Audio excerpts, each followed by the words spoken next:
Welcome everyone to today's webinar on deep learning optimization using Open Neural Network Exchange, that is ONNX format, and prunings. So this session is designed to equip you with the knowledge and hands-on strategies to optimize deep learning models for real-world deployment. We will walk through entire pipeline from data, model training, ONNX conversions, powerful optimization techniques like quantization, pruning, all the way to deployment and performance matrix collection. So let's start our session. So here, this is our architecture for deep learning optimization model. Okay, so here the first step will begin with the training data set. Every successful deep learning project starts with carefully curated data.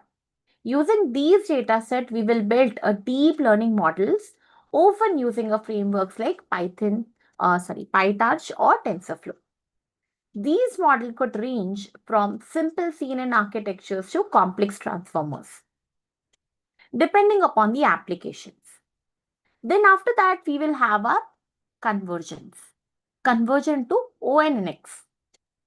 Once the model is trained and validated, the next step is model conversion. Here, we convert the native model into the ONNX format, which is Open Neural Network Exchange format. So why ONNX format?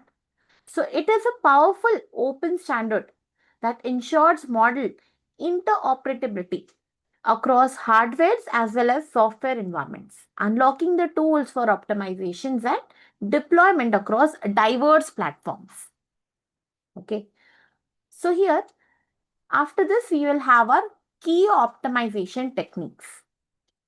Here, now moving into the heart of this workflow, optimization technique is what it will do. So here in the optimization technique, we will have quantization, we will have structured pruning, unstructured pruning, layered fusions, and graph of bus. So here in optimization, it will reduce the precision of the model's weight and activations, which will shrink the model size and speeding the interference. Okay, so model size will be shrinked as we are reducing the weights. Often, minimal impact on the accuracy side. Okay, when we are doing this, what will happen? It will reduce the precision of the model's weight along with the activations. But when it comes to shrinking the model size, it will be good for speedy interference. Okay, then we are having a structured pruning, which will remove the entire channel, or we can say entire neuron or a filter based on the importance, making the model more compact and faster. Okay, so it will remove the unwanted neurons which is not required or which are not used, that neurons or channels or filters we will remove. Okay, then we are having unstructured pruning, which will remove the individual weights resulting in sparse matrix, computational, and further resource saving. Then we are having a layer fusion. In the layer fusion, which will combines the layer whenever possible.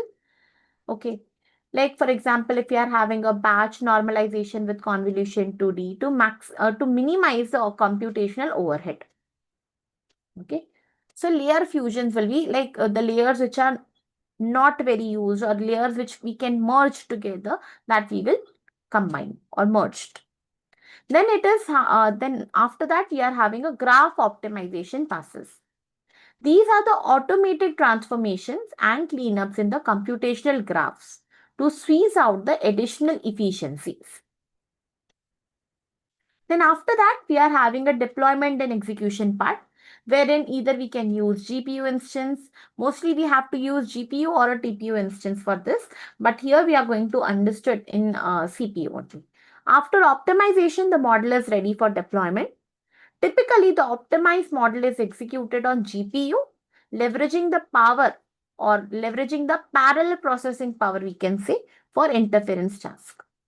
ONNX hardware compatibility ensures smooth executions across various accelerators like whatever we are using. Then after that, we are having metrics collections. So no optimization is complete without measuring its impact. Post deployment, we collect a sets of any essential metrics like accuracy, precision, okay, performance, resource utilizations, all these. So ensuring the optimized model is still delivers the desired result. Then we will be searching for latency, through point, okay, proning, whether this proning or sparsity, or we will quantify the extent to which the model has been proned and is sparse. All these things we will understand from. So when it comes to ONNX framework, okay, it was originally developed by Microsoft and Facebook. Okay, think of it as a PDF of deep learning. You can train a PyTorch export these complete model to after model training, you can convert this model to ONNX format and run it in a TensorFlow or any other environment, whatever you want. So benefits of using this means we can have a framework interoperability, we can have a hardware acceleration supports like GPU, TPU, edge devices. It can be built in optimization libraries also using this. Okay, so these are some of the things. Then when it comes to practical orientation for this, let's understand the practical part for this. So we are using the framework called as PyTorch framework. So from this framework, we are importing neural network, we are importing new torch.neuralnetwork.utils, and we are importing .prone. Okay, so it contains all the proning methods which will remove the weights from here. Okay, and torch.nn is nothing but a torch.neural network we are calling as neural network NN. And from here, we will have all the layers, activation functions, all these things will be here. So here we are initializing our model. We are initializing our model. We are having a fully connected layer 1. Then we are having a ReLU layer. Layer 2 we are having. From this layer 2, after that we are having a tiny digits classifier. Okay, so we are taking this tiny digit classifier and we are trying to take this particular model, and you can see here we are using prone.l1. Okay, prone.l1 will do what? It will remove the weights with the smallest absolute values and will make it into directly zeros. Okay, so amount is equals to 0.2 means here amount is equals to 0.2 we are taking. So we are proning 20% of the weight in the fully connected network. Okay, the fully connected network, we are trying to remove 20% of this proned weight. So after proning, the model will become a sparser and has more zeros in their weights. So once we will run this, it will have more parser to zeros. Okay, if you want to see it, you can see it by using this. Okay, we are multiplying it with 100 and we are just checking in form of percentage. Okay, and after that, we are just exporting all these things to ONNX. Okay, once we have done, we have used this particular, we have trained this particular model, we have used this proning technique wherein we are losing 20% of this proning we are doing for this fully connected network 1. And after doing this, we can see the percentage of this. Also, we are exporting it to ONNX format. Okay, so here what we are doing means we are having this dummy input which will take a fake data used just for tracing the model. Okay, for example, we are taking 1,784. Then we are exporting this torch.nnx.export. What it will do? It will convert the PyTorch into a ONNX file. And then proned model ONNX will do what? It will be saved in your local machine. Okay, whatever is your current working directory. Okay, so after this, we will have our input names, output names. We can give the labels to the ONNX graph. Okay, so it will be saved with the proned model ONNX format. Okay, and this is the code number 2, wherein which what we are doing means we are again importing all the required libraries here. So basically what we were doing in the previous code is we are defining a neural network. We are pruning 20% of the weight. We are checking for the sparsity. Okay, like to confirm the pruning is worked or not. And we are exporting it all the format of this to ONNX format. And then saving that particular model. And then that model we can use to deploy in any platforms. Okay. Then after this, we are having our model here. Here we are using a simple CNN model. Okay. So here, this simple CNN model will do what? We are training this particular model. We are using ReLU activation function, convolution 2D, ReLU activation function. All these things we are taking.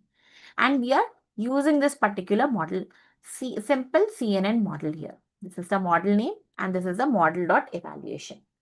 Then after that, we are converting this model into the ONNX format.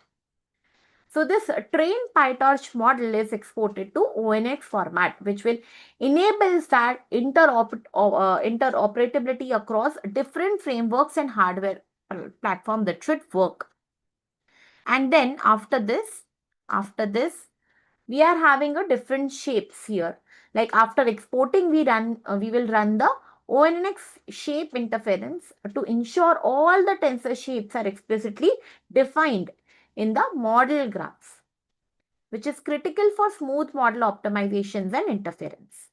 After that, we will have our dynamic optimizations, wherein we will apply a dynamic quantizations on the exported ONNX format. Here you can see quantization. Earlier we have done pruning. Here we are understanding about the quantization part. Okay, so it will reduce its size and improves the inference speed by converting the weights to a lower precisions. Okay, so here we are doing this, and after that, ONNX runtime inference will do what? It will load this quantized ONNX model into a ONNX runtime with we are using here a CPU. So it will use a CPU execution and it will do and convert it into CPU extensions. And then you can see the inference also. All these are the inference related to this. Inference output you can see here. The average inference latency. Okay, so we will run this inference on random input data to verify the model's output and measures the accuracy over multiple runs. This is how we can achieve or speed, we can improve by using a quantization technique. Okay, so this is how we can achieve this technique by using a quantization. So we in the first code we have used a pruning technique, and then we have converted them into a ONNX format, and here we have used a quantization technique for converting into an ONNX format. So I hope both the things you have understood. So this is our contact details. If you want to reach to us, you can just contact us. You can mail us. Our salesperson will contact you as soon as possible. Okay. Thank you for joining, guys. Let's meet in next topic with a new topic on the next lecture. Thank you for joining. Thank you, guys.